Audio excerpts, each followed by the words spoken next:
March 24th, 2015, a whole 5 years ago today, a game would come out that would change the way I thought of games.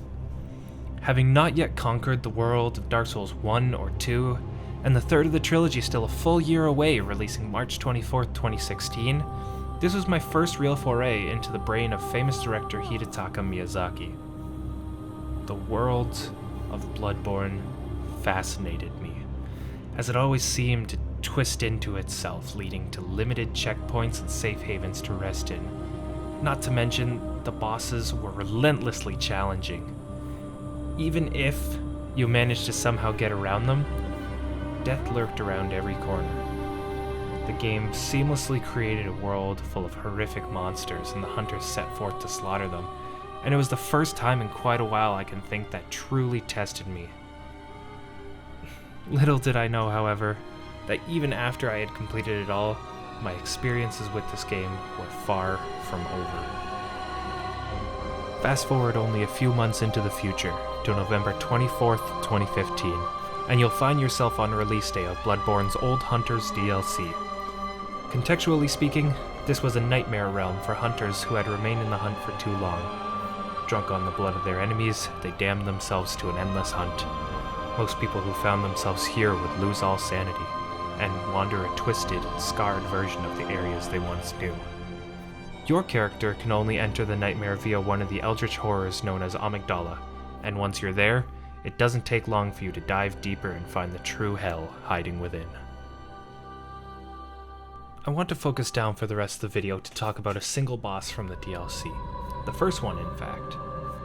This is Ludwig the Accursed, a mangled concoction of eldritch insanity and a horse-ish body. When your character first comes across the beast, the name is immediately recognizable, mostly from a weapon bearing the same name, Ludwig's Holy Blade. The blade describes Ludwig as the first hunter of the church, who was sent out to destroy terrifying beasts and whatever else the church thought fit for him to deal with. He truly became a legend of his time, though surprisingly you don't hear much of him within the base game. Only enough to keep you really wondering just where he is and how he might fit into the story as things progress.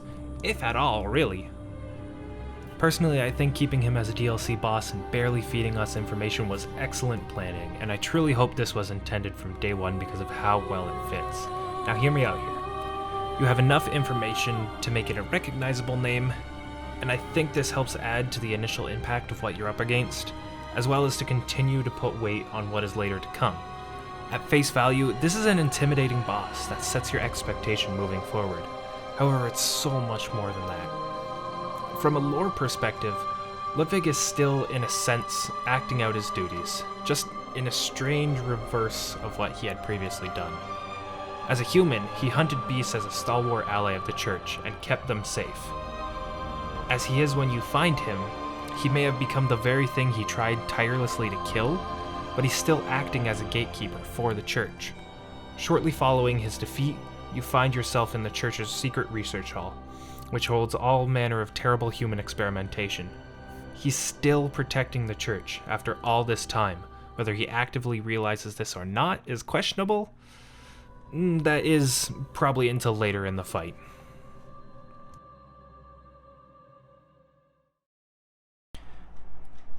I want to rewind one more time on you guys to really present this idea of duality. Now, of course, you've got things that are presented to you very obviously in the fight. You've got Ludwig the Accursed, and you've got Ludwig the Holy Blade. However, I want to more reinforce this idea of duality with other elements of the boss fight. And the one I want to focus down on the hardest is actually the music. Now, to grossly simplify things, you've got three main parts of your music. You've got your vocal choir, you've got your string section, and you've got your brass section. And even though that's three different parts, they make up one whole, which is actually two.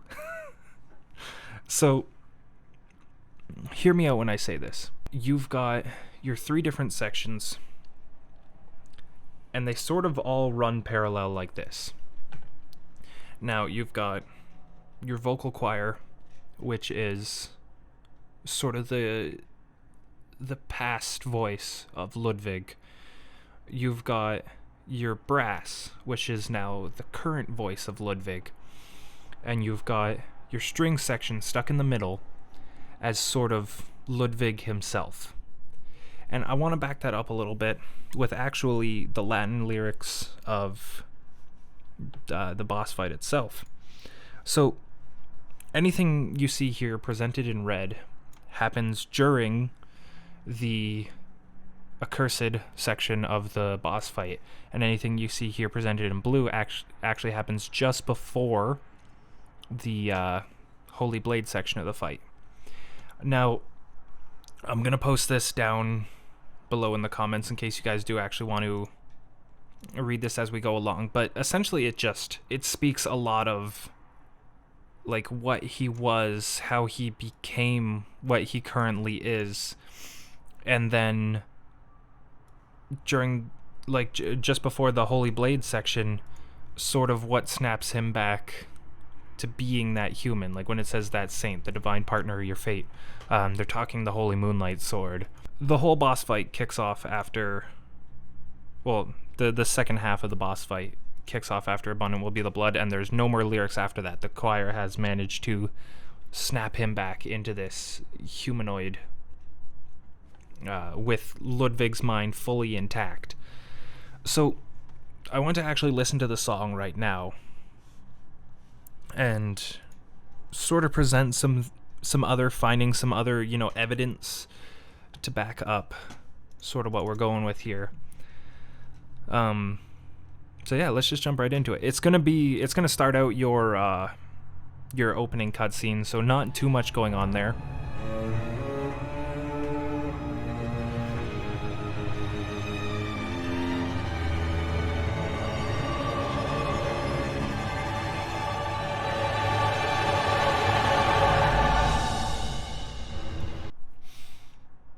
So as soon as we hit this bit, this is when your actual boss fight kicks off. And you're going to notice the brass isn't here yet. You're going to notice the strings going on this small motif, and the beginning of your chanting is going to happen right now.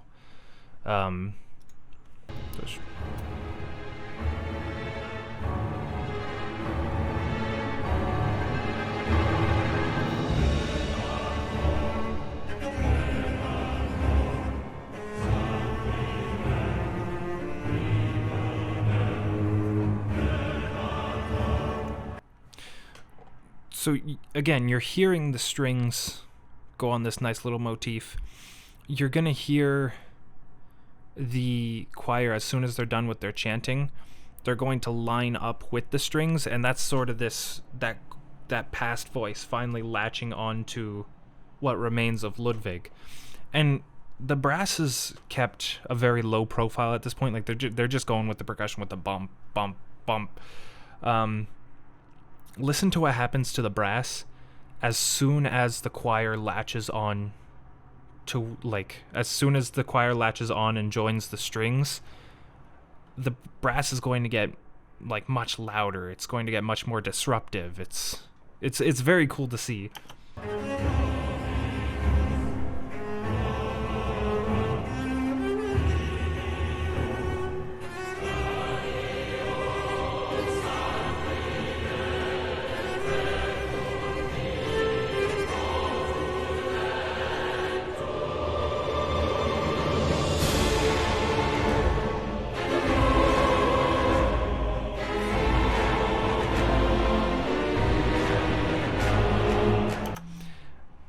The brass all of a sudden gets much louder.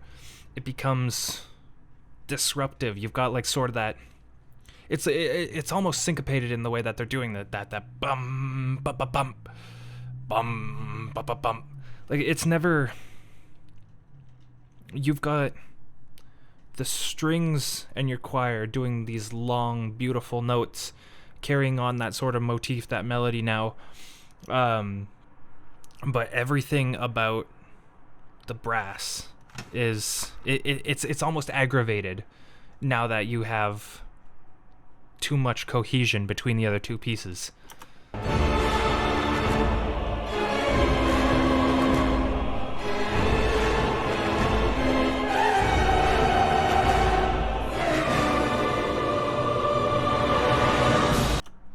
And if you heard that there, right as the choir was getting a little too loud, you had the brass just do this huge like forzando, and just like it just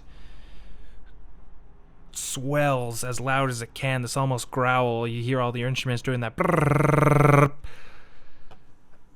It's followed by that, like that cymbal crash, and everything goes back to normal. We're back to square one. The choir is no longer matched up with your string section. Everything's lost everything. The brass has successfully managed to interrupt it.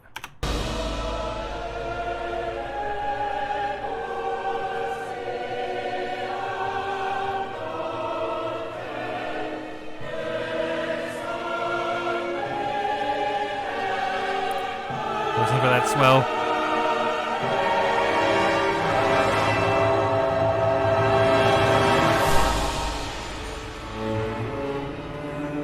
And we're back to 0. And this is going to repeat 2 or 3 more times, I do believe. But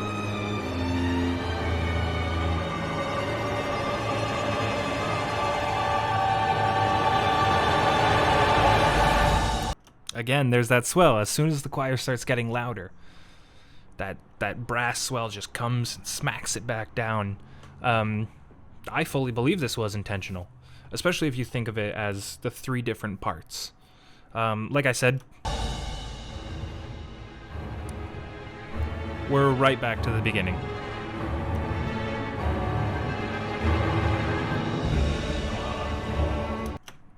So like I said, this is going to repeat 2 or 3 more times. There's not really a conclusion to this story. Not at least yet in the music. So I believe it's right around here.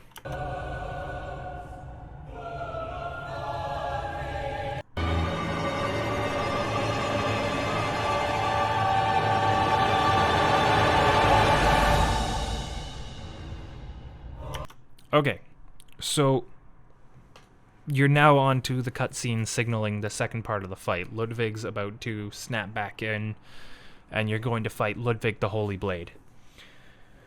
The first thing you hear in this second part is a voice you've never heard before.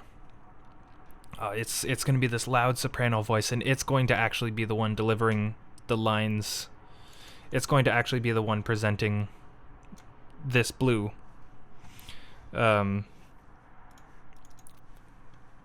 But that's it for lyrics after that. But this one voice is enough to pull him back, and you're going to see a much larger struggle after this.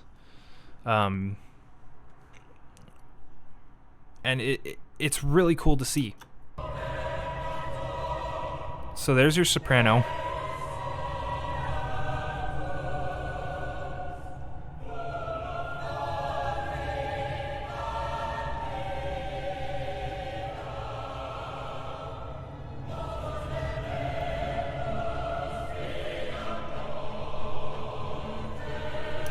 And notice how you hear those strings, like the string section is starting to swell. The dun dun dun dun dun dun dun dun dun, like it's starting to get loud. It's starting to get confident. Watch what happens as soon as this passage is done.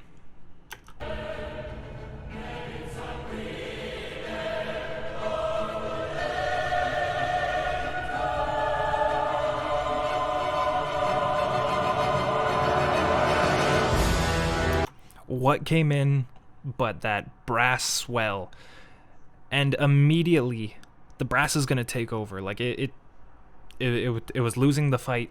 This bestial voice was losing the fight, and now it's going to be the main focus. It's now in like full disruption. It's taken whatever you can of a melody, and listen to the strings too, where they were really confident just a minute ago. You're gonna hear them playing really fast notes, almost frantic like.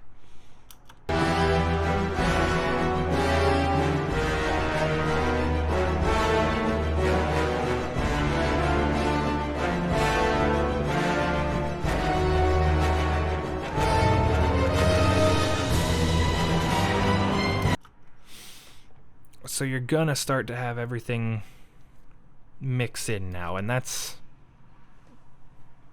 perfectly fine. Strings are gonna once again take the loudest voice, but it's still not confident. It's very frantic, very loud. You're gonna hear the choir start to slowly swell in. They've got no lyrics now, it's all pure chanting, but this all-out brawl between these three voices, mainly just your choir and your brass, is about to kick off full swing.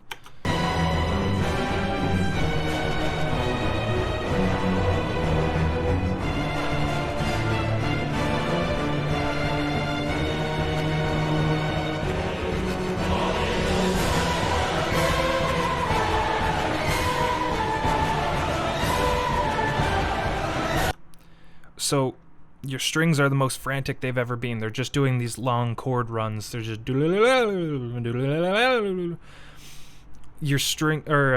your choir is back to these nice, long, beautiful notes, and the brass is immediately back to this syncopated, like very disruptive. It's the thing that's making this song feel uneasy. Like the brass is just going to run with that idea of disruption basically up until the end of this song. Again, you're going to get to the end of this passage and it's all going to repeat. And there's still no clear winner. Until you kill the boss, there is no clear winner in this song.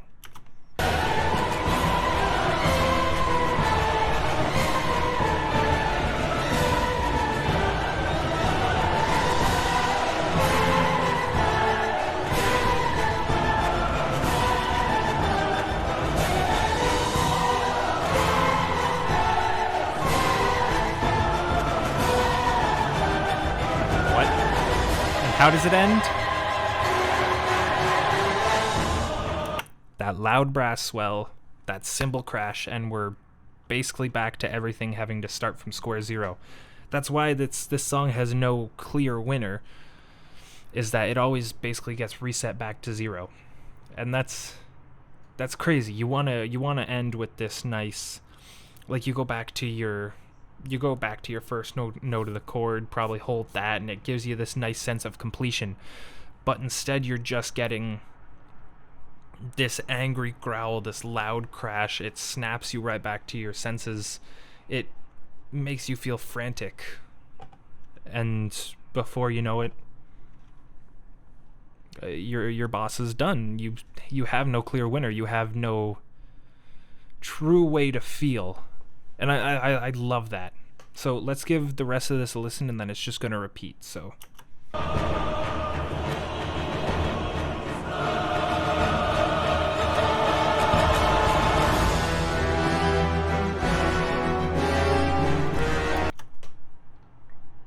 I love this music. Genuinely, I really need a reason to talk about it. But yeah, I hope at least I've been able to convince you of my theory here, especially this prevailing idea of duality. I really hope I've been able to convince you of that.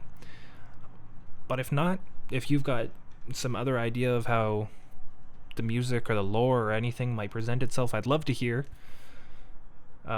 Just let me know down in the comments below, and I really hope you guys have enjoyed. Thank you very much.